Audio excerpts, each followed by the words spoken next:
भाई अगर आपके पास पैसा है ना तो आप सबके बाप हो। ये अभी साबित दोबारा हुआ क्योंकि अभी एक दुर्घटना हुई थी 3 दिन पहले। एक पोर्शे, एक नॉन अडल्ट जिसको अडल्ट होने में सिर्फ 4 महीने बाकी थे, 18 साल का नहीं था, बेचारे ने एक मोटरसाइकिल सवार आदमी और उसके साथ एक और थी औरत, उसको कुचल दिया। मौके पर उनकी मौत हो गई। और वो जो लड़का जिसको बच्चा बताया जा रहा है फ़िलहाल, वो अभी 4 महीने बाद जाके वो 18 प्लस का होगा, चलो ठीक है। बट हुआ क्या था कि जो हमारी जुडिशरी थी, जिसको हम भगवान मानते हैं अपने लिए, उसने क्या किया कि बच्चे को बेल दे दी थी और उसको 15 दिन के लिए ट्रैफिक पुलिस के पास लर्निंग के लिए भेज दिया और एक एप्लीकेशन लिखने के लिए दिया। भाई 2 लोगों की ऑन द स्पॉट मौत हो गई और उसके लिए एप्लीकेशन पर लिख कर देने के लिए कहा गया। बड़ा ही अमित शाह की भाषा में बोला जाए तो मेरा खून खोल गया था भाई। बट क्या करें, हमारे भारत में, हमारे स्वतंत्र राज्य में अमीरों को एक अलग से ट्रीटमेंट दिया जाता है। इसलिए मैं हमेशा बोलता हूँ कि पैसा कमाओ, आपको अगर अपनी फैमिली संभालनी है, अपने बच्चों की केयर करनी है, अगर आपके पास पैसा है तो सिस्टम आपके साथ है। चलो फ़िलहाल अपना सोशल मीडिया का पावर है कि गवर्नमेंट पे प्रेशर बना, कोर्ट पे प्रेशर बना, पुलिस वालों के ऊपर प्रेशर बना, तो दूसरी एफआईआर हुई और बच्चे को कस्टडी में ले लिया और उसके बाप को भी कस्टडी में ले लिया। वह तो भागने के फरार में थे, उन्होंने प्लानिंग कर लिया था कि इंडिया छोड़ के निकल जाएं।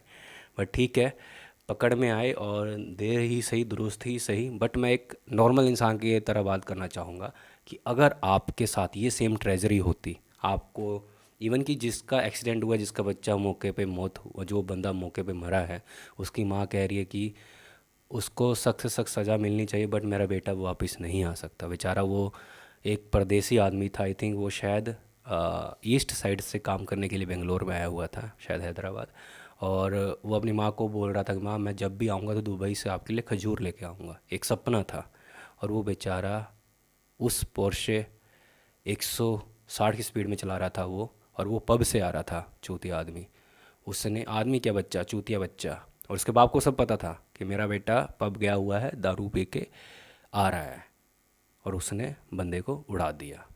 तो बहुत ज़्यादा मैं कहूँगा कि सिस्टम अपने इंडिया में बहुत ज़्यादा ख़राब है।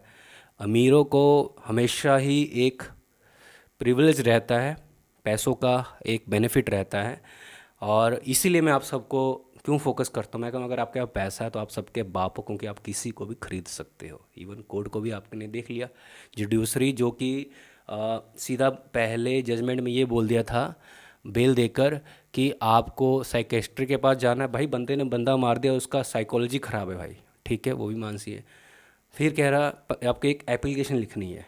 वाह, ये कोई स्कूल का बच्चा है कि नर्सरी में पढ़ रहा है तो एप्लीकेशन लिख कर उसको माफ़ी मांगनी है? भाई उसने मर्डर किया है, 2 लोगों को मार दिया मौके पर, सारा प्रूफ उसके सामने है, पुलिस वालों के सामने उसने कबूला है कि भाई मैंने गलती की है। फिर जाके जुडिशरी उसके पक्ष में वोट दे रही है। That's is too much wrong.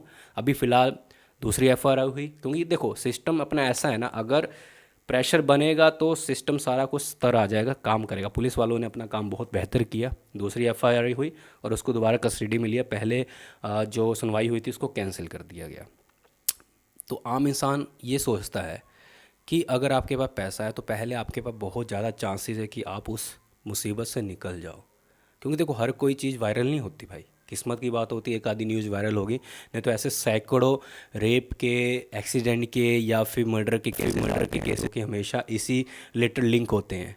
हमको लगता है कि भाई ये ऐसा हुआ, कुछ चीज़ें तो अंदर की बातें क्लियर होती ही नहीं है भाई। ये तो शुक्र है कि रात का एक्सीडेंट था, मौक़ों पे लोगों ने प्रूफ जमा किया, वीडियो वायरल्स हुई, एक्सीडेंट की फ़ोटोस आई, वीडियोस आई, तब जाके ये सब कार्रवाई स्टार्ट हुई।